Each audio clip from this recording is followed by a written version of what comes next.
नमस्कार दोस्तों, स्वागत है आपका बालाजी हिंदी क्लास में। तो इस क्लास में सीडीपी का प्रैक्टिस हल करेंगे। इसके पहले भी कई प्रैक्टिस जो दे चुका हूँ, अगर आप लोग ना देखे हों तो प्ले लिस्ट में जाकर के देख सकते हैं। तो चलिए, इसके अलावा ईवीएस का, एसएसटी का और हिंदी का भी प्रैक्टिस सेट दे दिया हूँ, बहुत सारे पड़े हैं प्ले लिस्ट में। आप लोग ना देखे हो तो प्ले लिस्ट में जाकर के देख सकते हैं।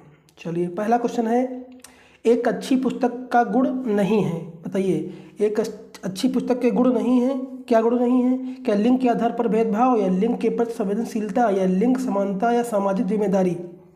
तो जो एक अच्छी पुस्तक के जो गुण होते हैं, वो जो लैंगिक भेदभाव से बच्चों के मस्तिष्क एवं नकारात्मक पर प्रभाव पड़ सकता है तथा वे अपने विकास, अस्तित्व और महत्व को लेकर गलत धारणा विकसित कर सकते हैं। यानी गुण नहीं है, इसमें पूछा जा रहा है इस ऑप्शन में नहीं पर।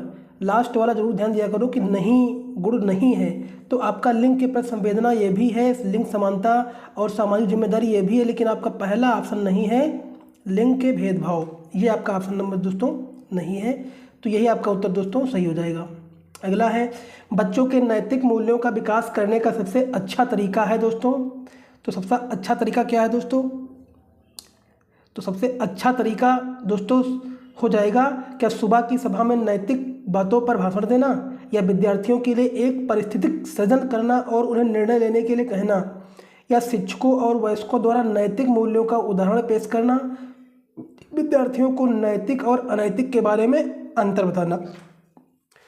वैसे बच्चों के नैतिक मूल्यों के विकास करने में ये सारी बातें हैं, लेकिन इन बातों में से, इन चार ऑप्शनों में सबसे सटीक उत्तर कौन सा बैठता है नैतिक मूल्यों के विकास के लिए? तो वो जो आपका उत्तर दोस्तों बैठता है वो है शिक्षकों और वयस्कों द्वारा नैतिक मूल्यों का उदाहरण पेश करना। यही आपका सबसे सटीक क्वेश्चन बैठ रहा है नैतिक मूल्यों का। तो यही आपका, सारे क्वेश्चन सही हैं, यही तो इसकी खास बात होती है। सीटेट में सारे क्वेश्चंस आपको सही लगेंगे, लेकिन जो उसमें से जो सबसे अच्छा होता है उसको जो है टिक किया जाता है। तो आपका पहला ऑप्शन, तीसरा ऑप्शन दोस्तों ये सही हो जाएगा।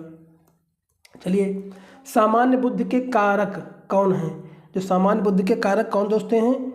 तो ये हैं बुद्धि के सामान्य वितरण में मानक विचलन।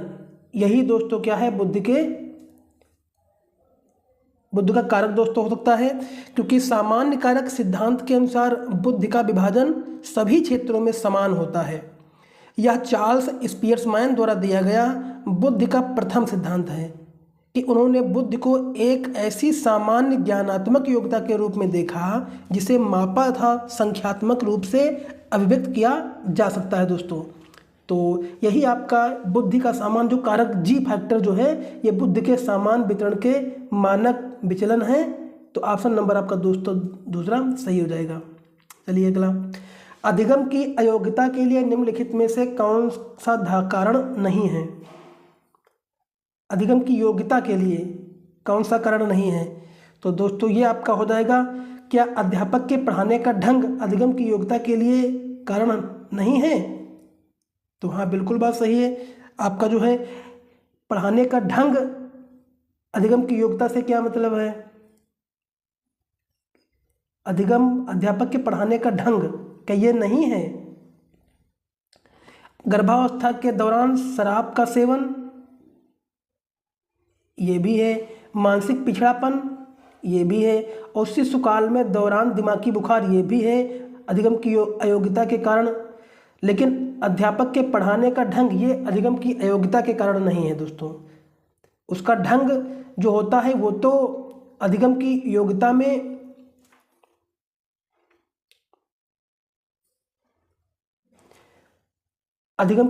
निखार लाता है, क्योंकि जिस अध्यापक जिस ढंग से पढ़ाएगा, अगर उसका ढंग पढ़ाने में अच्छा है तो बालक का जो है शिक्षा पर प्रभाव अच्छा पड़ेगा और वो अच्छे से सीख सकेगा। और अगर ढंग ठीक नहीं है तो क्या बालक सीख पाएगा? नहीं सीख पाएगा। तो यही नहीं है, बाकी ये सारे हैं आपके। तो ऑप्शन नंबर आपका एक दोस्तों सही हो जाएगा। भाषा के विकास के संदर्भ में पियाजे द्वारा कौन से क्षेत्र को अनदेखा किया गया है? तो जो अनदेखा किया गया है दोस्तों वो हो जाएगा दोस्तों सामाजिक अंतःक्रिया। सामाजिक अंतःक्रिया दोस्तों पियाजे के सामाजिक विकास क्षेत्र में विकास के संदर्भ में पियाजे ने अनदेखा। आरटीई अधिनियम का संबंध निम्न में से कौन सी अयोग्यता से है? तो 6 का ऑप्शन नंबर दोस्तों हो जाएगा। आरटीई अधिनियम का संबंध विकलांगता और अधिनियम 1996 के अनुच्छेद 3 से है। बाद के अधिनियम में सभी प्रकार की विकलांगताओं को शामिल नहीं किया गया है। इसमें कुछ प्रकार की विकलांगताओं को छोड़ दिया गया है, जैसे दिमागी लकवा, आत्म केंद्रितता और ऑटिज्म और दूसरे मानसिक विकार। तो 6 का ऑप्शन नंबर दोस्तों सही हो जाएगा। 6 का नंबर 1 विकलांगता अधिनियम 1996, जो कि ऑप्शन नंबर आपका दोस्तों ए सही हो जाएगा। सांस्कृतिक एवं भाषाई आधार पर विविधतापूर्ण कक्षा में एक विद्यार्थी विशिष्ट बालकों की श्रेणी में आता है या नहीं, यह निर्णय लेने के लिए एक शिक्षक को क्या करना चाहिए? विकलांगता का निर्धारण करने के लिए बालक की मातृभाषा में उसका मूल्यांकन करना चाहिए। तो ऑप्शन नंबर आपका दोस्तों 2 सही हो जाएगा।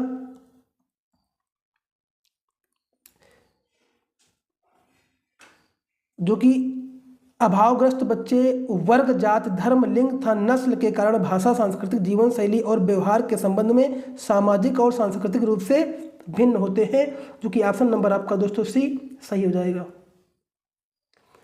प्रगतिशील शिक्षा के संदर्भ में शिक्षा के समान अवसर का अर्थ है। समान अवसर का अर्थ दोस्तों क्या है? तो ये है बच्चों को ऐसी शिक्षा प्रदान करनी चाहिए जो उसके भावी व्यवसायिक जीवन के लिए उचित हो।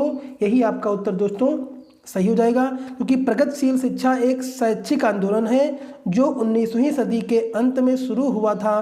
प्रगतिशील शिक्षा उन विचारों और कार्यों का प्रयोग करती है जिसका उद्देश्य एक लोकतांत्रिक समाज में स्कूलों को और अधिक प्रभावी संस्था बनाना है।